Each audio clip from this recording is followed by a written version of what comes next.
Okay, so welcome to the first episode of Band of Thieves Comedy, Cooking with Convicts. Queens Mafia is in the house. I have next to me my co-host, W.T. Ori, who is also a publisher. Ori, what do you publish? What do you publish? What's going on? I usually like to publish the skid marks in my drawers, but that wasn't working too good, so I started publishing a comedy magazine called The Prisoner's Lampoon. And while we're talking about my accomplishments and not yours, also the associate editor for Urban Life News, a hip-hop criminal justice reform magazine. Holla! What? Okay, we also have Neil with us. Neil, would you like to introduce yourself? How you doing? My name's Neil, and I was one of the first readers of The Prisoner's Lampoon. The very first draft idea, anything you want to call it, whatever it was, I read it first. Okay, so how did you guys meet? Who, me and Ori? Yeah. It was in the shower of that soap kept slipping. Ori kept dropping the soap, man. I kept telling him, listen, that's not a way to meet people. But I said, I always drop the soap. If not now, when? Never! Now, me and him met in the penitentiary. We were guests of, George Pataki. George Pataki, please explain that for our young listeners. Oh, well, George Pataki was the governor when I went away. On vacation? We can call it a vacation. Extended? Staycation. Because I stayed there for a long fucking time. But yeah, I was in the penitentiary for quite a few years. Yeah. Okay, no, I've never, I'm almost 40 years old. I've never heard of George Pataki. I know we all look the same age because you guys were in a fucking joint for so long. You know, me, I suffer from white privilege, so I end up getting fucking... You suffer from white privilege, but look like white trash. How do we explain that? It's like I was saying to Neil earlier. All I've ever aspired to be in life, like Larry Flint said, who was the publisher of the Hustler magazine. Still is. Yes, and has... all I aspire to be is upper-class white trash. You know his club is right behind our venue. There's one there. There's also one we're going down to Baltimore at the end of the month. There's one down there, too. I'll have to show you that. You think he'll let us in? No. I doubt he'll be there. No, I doubt he'd let us in. Oh, rat. He's a racist motherfucker. That's why I love him. And I'm actually probably the most racist person you'll ever meet. I fucking hate white people. Whoa. I hate white people. Sonny, you gotta leave, bro. You're not white. You're not leave, bro. I'm fucking awesome, man. I don't know what you're doing. No, you ain't white. You're one of the few white people that I like. I think it's the hat. Must be. It's the hat. But I mean, people right now, they're suffering from white guilt and they don't know how to deal with it. They don't.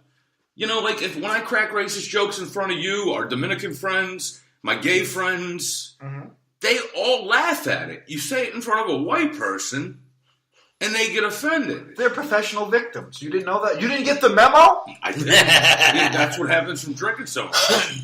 You know, I'm a little punch drunk, but it's like, you know, for me, like my family was predominantly Irish and Italian, so it's like I didn't know. My family never owned slaves. Irish people were actually slaves way back in the day. So you're saying you have some black in you? Yes. I'm sure somewhere down the line. If you didn't have them, I would gladly accommodate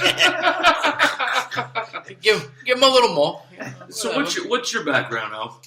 What's your background? Man, I'm mixed with all types of shit. Serbian, Nigerian. Jesus Christ. That explains the bulge in my pants. But otherwise than that, you know, I just go with the flow. But the funny thing is I look like a Puerto Rican or Dominican, don't I? Puerto Rican. Como está? I don't know. Bien. Neil, with this hairdo, Feliz Navidad. Neil, with this hairdo, what's he look like right now? Oh my God! Looks like a stack of pennies, man, wrapped in cloth. Started. What the fuck happened with the hair? I live in Manhattan. This is what we do. This is how we dress.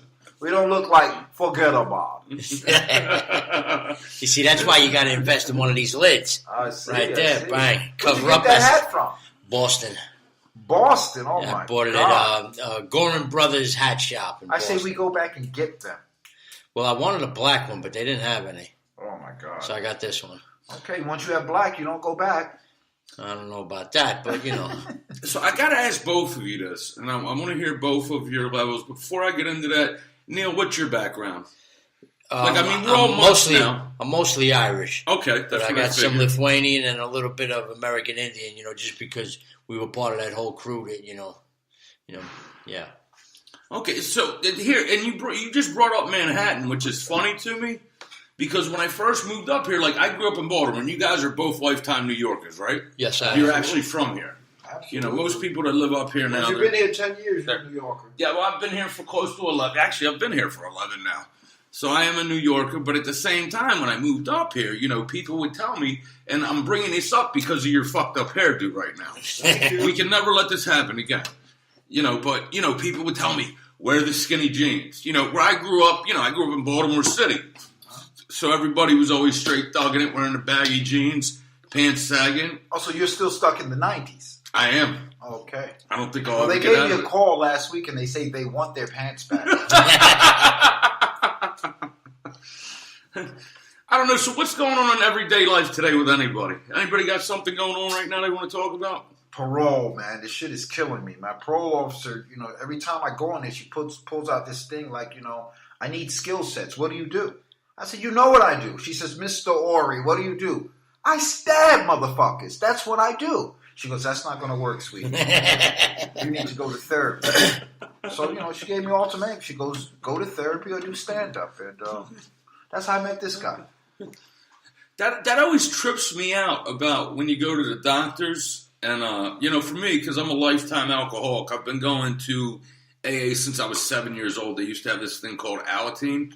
With the cores in front of you. Yes, with the cores in front of me. Coors banquet beer. Yes, very sir. Fancy. Isn't that the extra large can? Yes, it is. I call one beer a two banger. That's a tall boy. But it's funny when you go to AA, right? They would when I struggled with it, when I learned it was all bullshit, pretty much. Unless you really try to follow the program, they would tell me to go see a doctor and get medication. Then I would go to the doctor and get medication, and the shit would make me feel like a fucking zombie. And then they would tell me to go back to AA. So it's like, what the fuck are you supposed to do there when there's no answers and people cannot be honest enough to say, it's been around for so long, since man's been crushing grapes. Okay, we have to pause for station identification. Okay, and we're back. Station identification. I'm not picking that up. She's some crazy bitch that, I got to stop dating these older women. They're as crazy as the young girls. Anyway, sorry, there was some more station identification going on. I had this crazy bitch who I was fucking. We'll talk about that later. But for our viewers who do not know, Sonny, a.k.a. Neil, could you explain to us what prison's like? Well, it's not fucking fun, that's for sure. I mean, you're just sitting in a cell, man, doing what you do. They're trying to make it better for people, make people want to stay, I guess. They put TVs in everybody's fucking cell, you get to watch fucking shows like Shameless and fucking Friends, but it's fucking prison, man. You can't go home. You can't get laid unless, of course, you're... Do they supply Vaseline?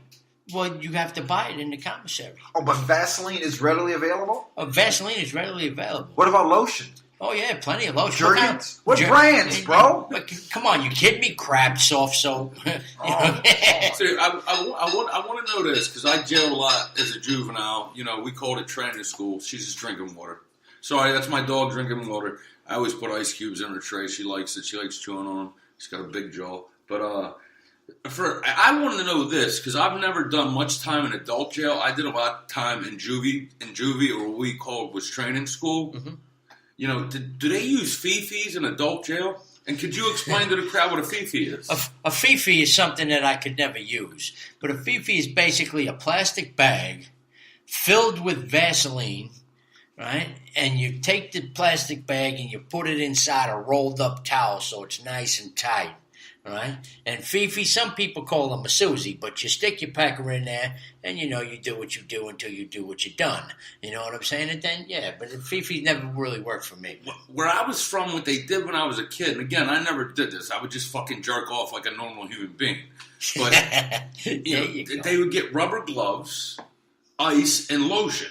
What is the ice for? I have no fucking idea. It's not my thing. That goes up your ass. Yes, I heard about that. There you go, sticking ice called, cubes that's up your called ass. Love Me Tender. Oh yeah, huh? Fucking. So where did you jail at? Because I know we've all jailed at different places.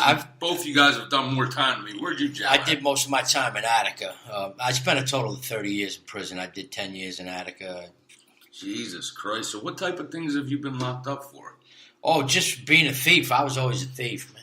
Oh, okay. So you're a scumbag like me and him. Well, I've been Speak called for worse. yourself. I've been called worse by better, you know. I mean, just, you know, fucking, believe me, I was nuts, man. I was a fucking wild man running around on Jamaica Avenue, you know. And, you know. Yeah, no, and you're white. I've been over there. It's like, yeah. No, I was always like, when I grew up in Baltimore, you know, that's the only cool thing about being the white guy when you go to jail. They don't have to give you a nickname. They just go, hey, white boy. Yeah, I didn't like that white boy shit. I did thought not about like they that, say man. white boy. I used to tell people all the time, I ain't a white boy, I'm a white man.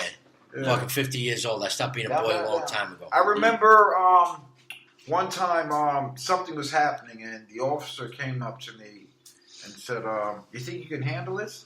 I said, well, I might have to put the white part down, but open the gate. He just fell out laughing. What do you think of the food up in Attica? Let's cut to the motherfucking chase. You was in Attica, bro. But you remember back in the days, the food was good. And they used Lovely. to give you plenty of That's it. what kept us coming back. I'm telling you, now Oh they my God, fucking we change go it there up. like a crackhead and come out looking Everything- like Arnold. Everything in fucking in prison now, food-wise, is leftovers. They have a program called Cook Chill, right? Where they cook the food in one jail right in the center of New York State. And then they bag it, chill it, and ship it throughout the state. So when you get it at the prison you're in, they reheat it, it's fucking leftovers. That's what it is, man. Well, can we cook something? This is cooking with convicts. What do you use to cook? Come on, you kidding me? I make a mean fucking sauce for an Irish guy. A sizznos. So Not the sizznos. I'm curious because no matter what jail you go to, commissary is always different. So what was commissary like in Attica? You want to know something? What the It's hell also is commissary? commissary is where you go to the store and buy your goodies. It's like a bodega for convicts. Oh, that's where we get the Snicker bars to shove up your ass and eat the peanuts out. Oh man, who's eating the fucking peanuts? Fuck yeah, but commissary's commissary, man. That's how you survive, man. So I've heard stories because I've only luckily ever had to do county or city time. I'd never had to go to DOC. Like Right. I've gotten charged with DOC, but like the worst case scenario, one time I did, I think 14 months on house arrest. I just kept postponing the trial, and by the time I went to the court, they gave me a 5-year suspended sentence and sentenced me to 18 months and gave me time credited. So is it true in prison that you can actually get shit like PlayStations, TVs in your cell? Is that true or false? In New York State, you ain't getting no PlayStation. But, you know, shit is new now. They got these things, everything runs off a tablet that they give to everybody. You know, like an iPad, but it's not an iPad. It's probably some real cheap version. And your phone calls run off it. Your commissary runs but you off it. weren't Your there for packages. that. No, that's all new. So, I mean, I can only tell you what it was like when I was there, but I'd be telling stories because anybody that's coming home now would be like, no, it ain't like that no more. Mm-hmm. You know, it's all fucking different now. They actually have phones and iTablets in prison? Well, no. I'm just saying your phone. When I say phones, right, you make phone calls off a phone on a company. Oh. But everything, you have to prepay your phones now. And so you do that through. Is prepay up in docks now? You sure? Yeah.